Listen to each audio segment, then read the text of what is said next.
El método concordista.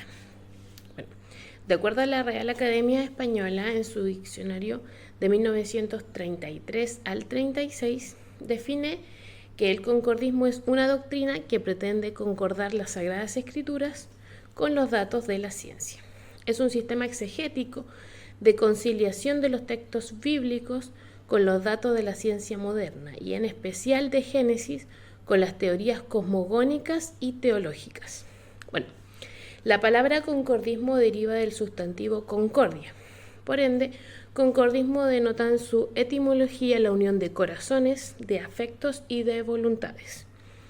El pensamiento occidental que se gesta a partir de la etapa de la historia de la filosofía que fue conocida como filosofía patrística, resulta de una síntesis entre el pensamiento grecorromano y la doctrina cristiana. Y uno de los principales exponentes de esta filosofía fue Agustín de Hipona.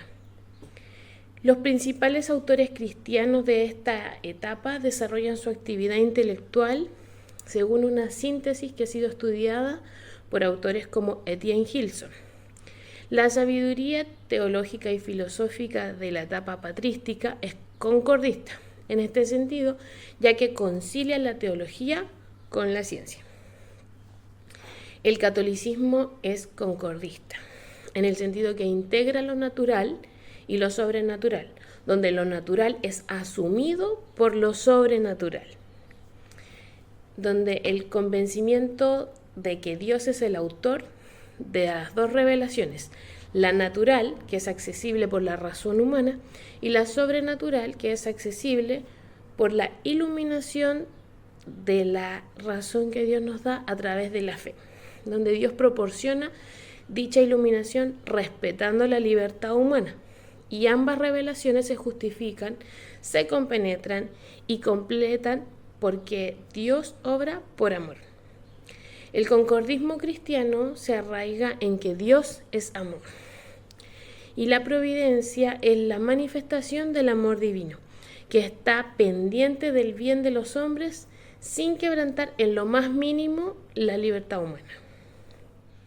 Dentro de las principales obras relacionadas con el concordismo encontramos el libro Comentarios Reales de los Incas, que es un libro histórico-literario que fue escrito por el literato peruano Inca Garcilaso de la Vega y fue publicado en Lisboa en 1609.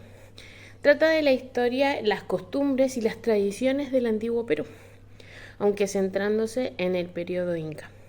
Es la primera obra literaria peruana y de una de las más importantes para el periodo del virreino, donde el autor hace un enfoque netamente concordista entre los hechos ocurridos y la provisión divina. El Inca Garcilaso indudablemente conoció la filosofía del amor plenamente concordista y propia de su época. Las convicciones concordistas cristianas y renacentistas del autor se expresan en su narración histórica. Esto lo vemos a través de un resumen de las doctrinas célebres de los humanistas cristianos y algunos paganos sobre la historia, la moral y todo esto mezclado con la política. Se considera que estas nos permiten conocer y progresar hacia mejores formas de vida, más en concordia entre los seres humanos entre sí y a través de esto una mejor relación con Dios. El concordismo se presenta en pensadores del medioevo y del Renacimiento que tienen influencia platónica, neoplatónica y judeocristiana. Y entre ellos están exponentes como Juan Salisbury, Ramón Llull, Nicolás de Cusa, Pico de la Mirandola y Marsilio Ficino.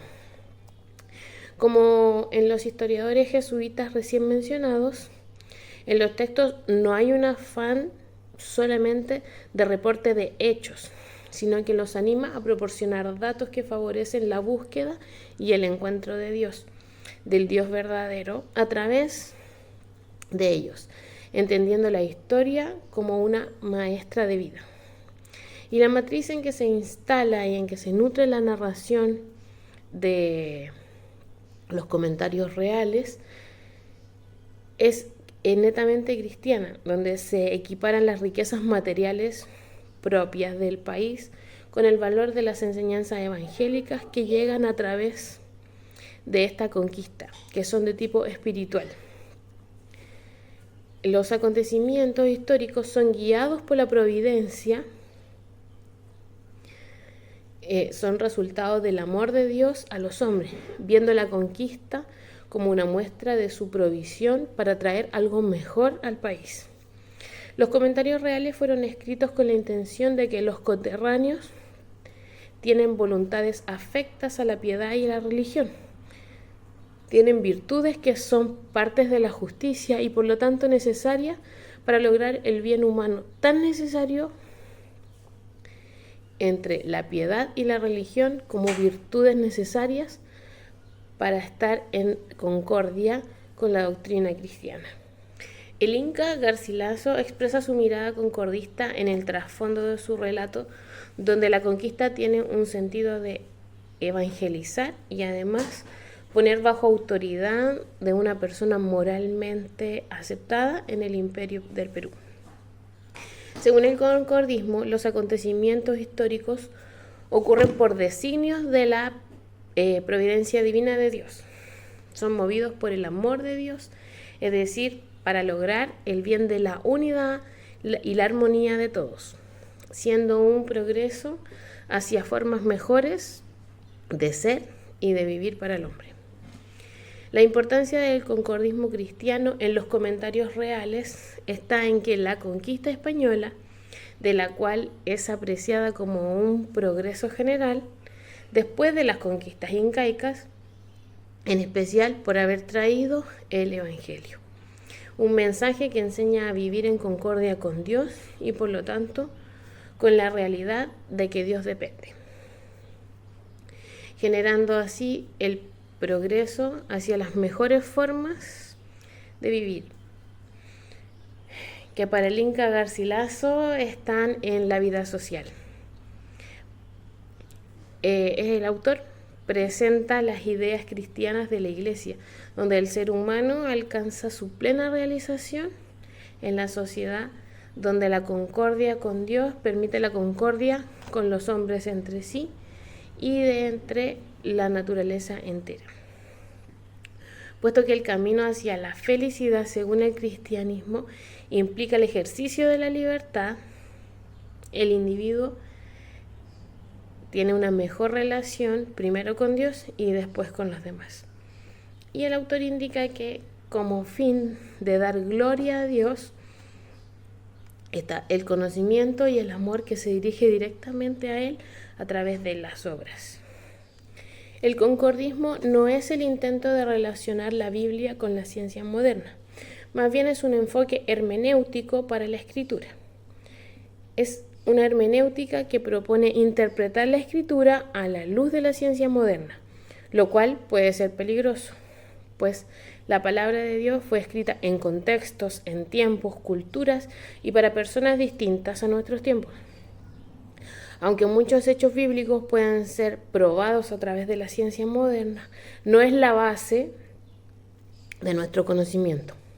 En lugar de la búsqueda de una explicación científica, deberíamos adoptar el enfoque hermenéutico de tratar de determinar el autor original y la audiencia, de cómo habría entendido el texto esa audiencia para la cual fue dirigido, ya que una mala interpretación hermenéutica va a traer oscuridad al texto en vez de iluminarlo.